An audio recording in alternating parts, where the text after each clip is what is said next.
வணக்கம் நேயர்களே. நமது இந்திய சந்தைகள் இன்றைய தினம் மூன்றாவது முறையாக ஒரு பிக்கஸ்ட் ஃபாலை சந்தித்திருப்பது குறிப்பிடத்தக்கது. இதனுடைய காரணங்கள் என்ன என்பதை பற்றி பார்ப்போம். 335 புள்ளிகள் குறைந்து 21,967.10 முடிவடைந்திருக்கிறது. அட்வான்சஸ் பார்த்தோம்னாக்க 255, டிக்ளைன்ஸ் 1856.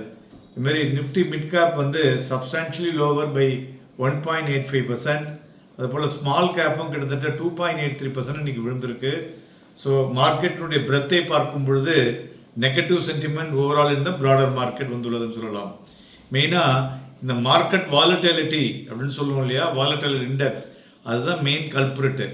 என்னன்னு பார்த்தீங்கன்னா கிட்டத்தட்ட இன்றைய தினம் ஒரு 1% கீழே விழுந்து ஒரு சின்ஸ் ஏப்ரல் 18 விழுந்துட்டுருக்கு. So spike to 16 month high. இதுதாங்க மார்க்கெட்டுக்கு ஒரு ஃபியர் ஃபேக்டர் அப்படின்னு சொல்லலாம். அதாவது அன்சர்டனிட்டி ஓவர் எலெக்ஷன் அதனுடைய ரிசல்ட்ஸுக்காகவும் ப்ளஸ் யூஎஸ் ஃபெடரல் ரேட் கட்டு அதில் ஒரு வாலட்டிலிட்டி இருக்கக்கூடும் என்ற ஒரு விஷயத்துக்காகவும் சந்தைகளில் பார்த்தீங்கன்னாக்க ஒரு cautious approach ahead of general elections plus volatility இண்டெக்ஸினுடைய இம்பேக்ட் ஒரு ட்ரேடர்ஸ் ப்ளஸ் இன்வெஸ்டர் ஒரு பையிங் இன்ட்ரெஸ்ட் வந்தால் தான் உள்ளே வரா மாதிரி ஒரு பயமுறுத்தி வச்சுருக்குன்னு சொல்லலாம். ஸோ இதுதான் ஜென்ரல் மார்க்கெட்டினுடைய அவுட்லுக்கை பொறுத்தவரை நம்ம இப்படி தான் எடுத்துக்கொள்ள வேண்டும். டெக்னிக்கலாக நம்ம அதை பற்றி என்னங்கிறத பிறகு பேசுவோம். தென் துறைகளை பார்க்கும் பொழுது Nifty auto only positive sector. அதை தவிர எனர்ஜி, மெட்டல், எஃப்எம்சிஜி எல்லாமே இன்னைக்கு நல்ல ஒரு டவுன் ட்ரெண்டில் இருந்த துறைகள் என்று சொல்லலாம். இண்டிவிஜுவல் ஸ்டாக்ஸை பொறுத்தவரை பார்த்தோம்னாக்க இன்றைய தினம் stocks like hero MotoCorp, Tata Motors, momentum இவையெல்லாம் ஒரு டாப் கெய்னர்ஸ்.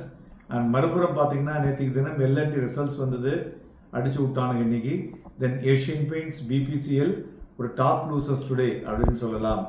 ஸோ ஓவராலாக இந்த மாதிரியான ஒரு விஷயங்கள் என்னெல்லாம் ஆகும் அப்படிங்கிறது பின்னாடி பார்ப்போம். அதுபோல் இந்த தினம் தங்கம் 23 ரூபாய் ஏறி 71,150, வெள்ளி அதுபோல் 604 ரூபாய் அதிகரித்து 83,598 வணிகமாகிக் கொண்டிருக்கிறது. குரூடாயில் 64 ரூபாய் அதிகரித்து 6,651 வணிகமாகிக் கொண்டிருக்கிறது. இன்றைய தினம் யூகேல Bank of England interest rate பார்த்தோம்னாக்க ஸ்டேட்டஸ்கோ முன்னாடி இருந்த மாதிரியே நிறுத்தி வச்சிருக்கிறதும் குறிப்பிடத்தக்கது. மேலும் பிளாக் டீலை பொறுத்தவரை பார்த்தோம்னாக்க ICICI bank, Max Health Care, Tech Mahindra இதெல்லாம் இன்றைய தினம் பிளாக் டீல் நடந்துள்ளது என்று சொல்லலாம். மார்க்கெட்டை பொறுத்தவரை ஒரு ஷார்ட் டேர்ம் அப் ட்ரெண்ட் இப்பொழுதைக்கு ஒரு த்ரெட்டில் இருக்குன்னு சொல்லலாம். ஏன்னு பார்த்தோம்னா அந்த டெய்லி சார்ட்டை பார்க்கும் பொழுது நிஃப்டி இந்த bounce back from the low 21,777 மேலே ஏறிட்டுன்னு சொல்லலாம். அது இப்போ அந்த ரஃப்லி அது கோயின்சைட் ஆகிற மாதிரி தெரியுது, supporting the swing low the last 2 months. So அதனால் சப்சிக்வெண்ட்டாக மார்க்கெட் பார்த்தோம்னா ஒரு life high over the 3 time of the trading செஷனில் வந்திருக்கு. ஸோ அதனால் இந்த hovering over the 50 day simple moving ஆவரேஜை வைத்து பார்க்கும் பொழுதும் இம்பார்ட்டண்ட்டாக பார்க்க வேண்டியது என்னென்னா இந்த 22,305 மேலே தான் இனிமேல் மார்க்கெட் ஒரு புல் டர்னுக்கு திரும்பக்கூடிய வாய்ப்புகள் அதிகமாக இருக்கும். அதுவரை பார்த்தோன்னா இந்த லோவர், அதாவது மைல்டு பேரிஷ்லேருந்து ஒரு பாரிஷ் மூமெண்ட்டு 21,777 வரை தொடக்கூடிய வாய்ப்புகளும் இருக்கக்கூடும். மேலும் இன்றைய தினம் இந்த 21,967 ஒரு பர்ஃபெக்ட் ட்ரெண்ட் லைனில் போய் செட் ஆகிருக்கு.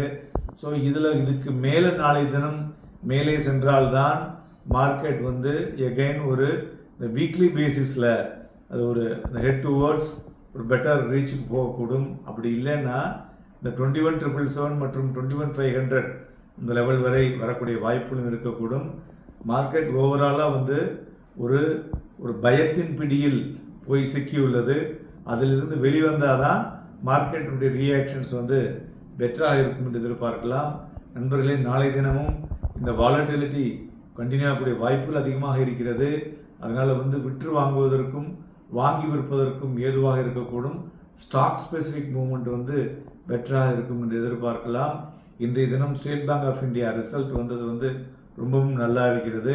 நாளை தினம் சேஞ்ச் ஆச்சுனாக்க ஸ்டேட் பேங்க் ஆஃப் இந்தியா வந்து ஒரு பெட்டர் மூமெண்ட்டை கொடுக்கக்கூடிய நாளாக இருக்கக்கூடும்.